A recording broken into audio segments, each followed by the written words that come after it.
Service muna kami ni My Loves dito sa Ford. So merong recall yung ating sasakyan. So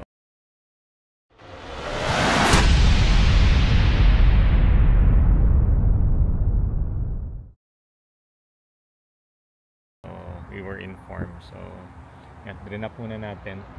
Ang kagandahan dito, yan, within the day, yung recall, it's just a minor recall. So within the day, kukuha natin agad.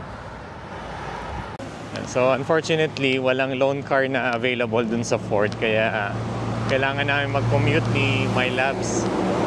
Yeah, so magbabas na lang kami. So about the recall, so apparently mayroong possible issue dun sa air cooler duct between sa resonator and the turbocharger. So kung hindi siya ma-fix, may possible mag-cause ng oil leak or hissing sound.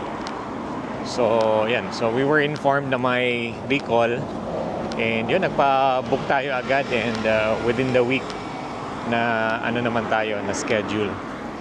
So nag-drop tayo ng around 9 AM. So siguro within the day tatawagan tayo to pick it up. So probably before 4 PM yan, matatawagan na tayo to pick up.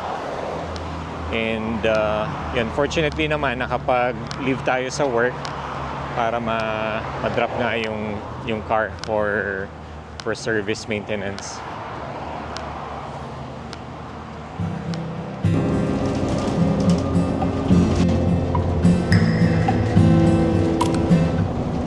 Malalaman mo dito sa Australia kung Asian yung tao kapag kikita mo na ayan, nakapayong.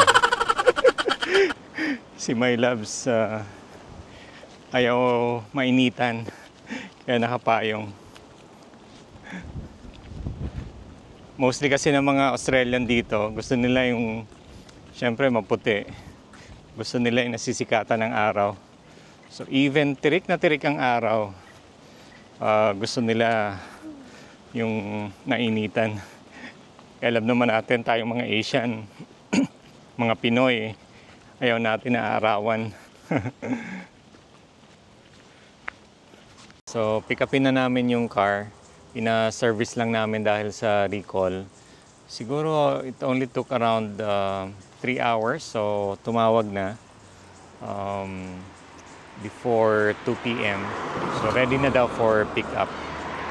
So convenient naman. Kaya lang walang loan car kanina. Kaya nung nagpa-schedule ako, walang loan car, kaya yan, commute lang kami ni My Labs. Hintay lang kami ng bus. It's just about 5 kilometers away lang naman yung Ford dito sa amin. So galing na kami dito sa Ford Parts and Service. So napa-service na natin yung sasakyan for a recall.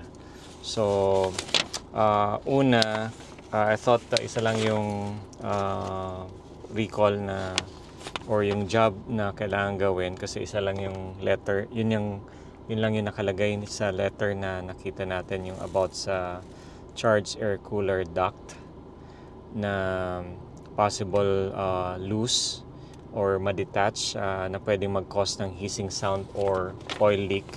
Pero dito sa paper na yung sa jobs na ginawa, so apparently there are other 3 recalls. So isa doon yung anti-pinch on side door glass. So I think ito yung may tendency na yung sa side door glass, pag may naka-block, hindi siya titigil.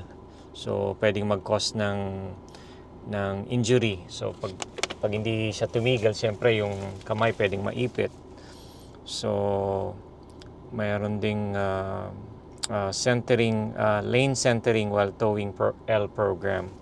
So I think sa software yon. And another one is wiring loom touching heater cooling hose. So siguro pinalitan yung hose. So yan, good job. So I think at least yan, okay na yung sasakyan natin for sa mga recalls. So it only took around 3 hours. Pauwi na kami ni My Loves. Ayan o, thank God it's Friday. Bilis talaga ng panahon. So, next week, last week na naman ng December. And, yan, magpapasko na naman. Ganun-ganun lang. Almost tapos na ang 2024. Check lang natin yung mga mails dito. Bilis talaga ng panahon. Check ko lang kung ano mga mails dito.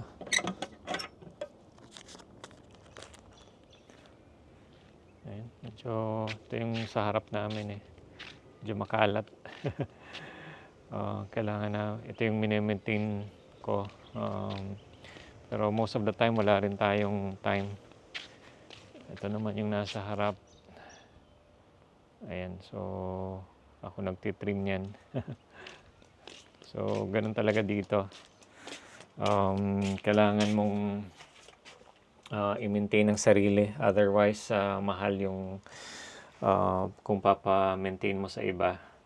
Sa atin kasi sa Pinas yung mga ganyang work normally pwedeng i-ano mo na lang eh, maintain mo na lang sa iba, madaling cheaper yung labor cost. Pero dito you have to DIY, so do it yourself, otherwise normally hourly rate ang bayad dito, so papamahal. So anyway, if you have the money to spare, to save time, syempre i-ano mo na lang yan, papa-service mo na lang sa iba. Pero kung magtitipid ka just like me, so normally do it yourself dito talaga sa Australia. Pero yan, malinis-linis pa naman, so normally binubunot bunot ko lang yan. Mayroon namang ano, yung ano bang tawag doon, may Ryobi tool naman. So yan, kaya lang syempre iba pa rin talaga kung professional yung magme-maintain yan. Pero so far okay naman. Yan, naglagay din tayo ng halaman dito sa harap. So, snake plant. So, I think kailangan pa ng isa pa para hindi naman siya malungkot dyan. So, pag may budget tayo, hanap pa tayo ng isa pang plant dito para sa harap. Ayan.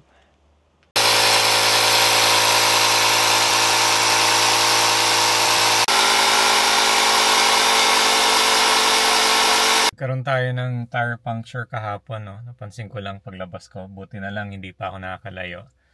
So, buti na lang meron tayong air pump. So, nilagyan ko muna. Actually, dapat alisin ko na yon eh. Kaya lang natamad ako. So, hanap ako ng, ng pwedeng mag-puncture repair. So, nakita ko dito sa Tire Power, meron silang ganong service. Kaya lang tingnan natin kung magkano. More likely, siguro at least mga $100 yun eh. Pagtanggal, repair, tapos kakabit ulit. Yeah, let's see. Open sana dun sa Tire Power Kenwick, which is malapit sa amin, kaya lang 2-man down daw sila, so hindi sila pwedeng mag-repair ng puncture. So hanap tayo dito sa may Cannington. So hopefully meron, no? Kasi ano lang tayo, lagyan ko lang ng air, konting air yung punctured na tire. So hopefully makahanap tayo dito.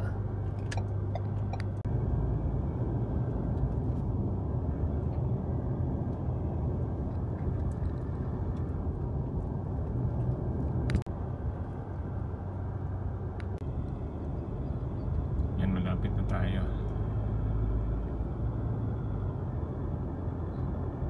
Tayo nakakita sa City Discount. Ayan, at least mare-repair na. We just have to wait kasi may mga nauna. Yan, pero all good. Ikot-ikot muna tayo habang naghihintay. So it's almost an hour na. So balikan na natin. Supposedly tatawag siya. Tapos na ako mag-ikot-ikot dito. Yan, pumunta ako sa JV Hi-Fi, Super Cheap Auto. Wala lang. Tingin-tingin lang. Wala naman tayo nabili. So, supposedly tatawag yun. Pero, siguro maghintay na lang ako doon. Hopefully, malapit na siya matapos. Ayan, tayo sa City Discount Tires nakakuha ng ng magre-repair ng punctured tire.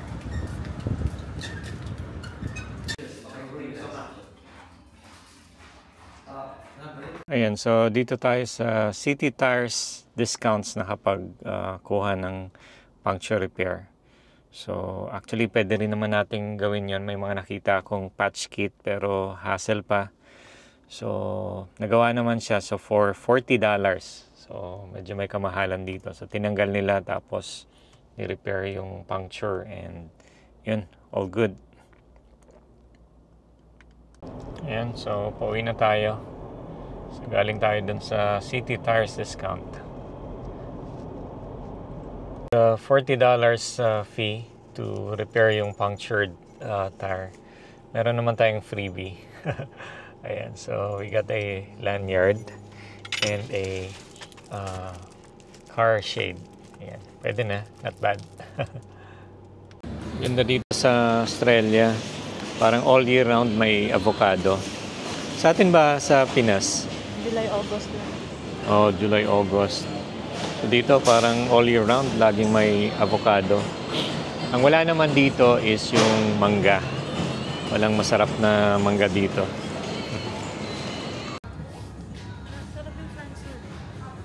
$265 yung groceries natin. So most of the time around sa ganyang average. So mga $280 per week approximate. Quick groceries lang kami ni My Loves dito sa Coles and then ayan, quick coffee date naman kami.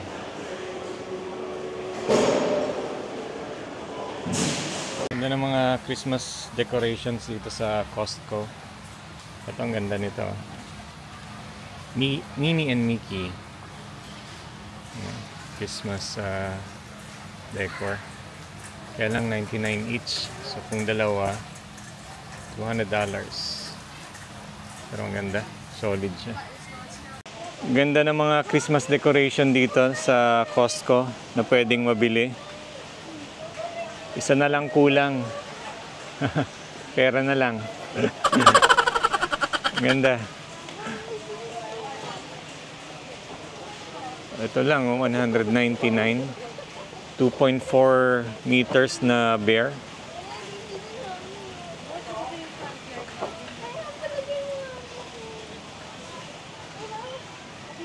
Ayan o.